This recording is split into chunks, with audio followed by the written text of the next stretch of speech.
స్థానాల్లో మరి ఆ అభ్యర్థులు గెలిచినటువంటి పరిస్థితి మనకు కనిపిస్తుంది. రాధాకృష్ణ, శ్రీశైలం ఇక్కడ ఒక విషయం, మీరు ఆల్రెడీ వార్డుల యొక్క డీటెయిల్స్ చెప్పారు. వాస్తవానికి మున్సిపాలిటీలు కైవసం చేసుకున్నటువంటి పరిస్థితి కూడా మీకు వివరించే ప్రయత్నం చేస్తాను. ఇల్లెందు మున్సిపాలిటీ ఇప్పటికే కాంగ్రెస్ హస్తగతం చేసుకోంది. ఓవరాల్ గా అక్కడ ఇల్లెందు మున్సిపాలిటీ కాంగ్రెస్ కైవసం చేసుకున్నట్లుగా ఈసీ కూడా డిక్లేర్ చేసింది. అక్కడ మొత్తం 24 వార్డులు ఉన్నాయి. ఇందులో 16 వార్డులు లెక్కింపు పూర్తయింది.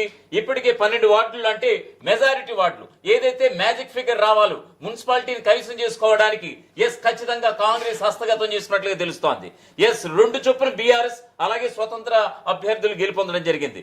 మరో 8 వార్డుల్లో లెక్కింపు అయితే మొదలైనట్లుగా తెలుస్తోంది.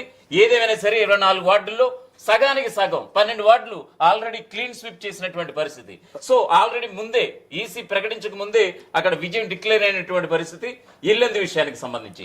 ఇక మిగతా అప్డేట్స్ విషయం రైట్. ఇక కొమరం భీం ఆసిఫాబాద్ జిల్లా ఫలితాలు ఒక్కసారి చూస్తే ఆ కొమరం భీం ఆసిఫాబాద్ జిల్లాలో కాంగ్రెస్ గెలిచినటువంటి స్థానాలు, గెలిచినటువంటి అభ్యర్థులు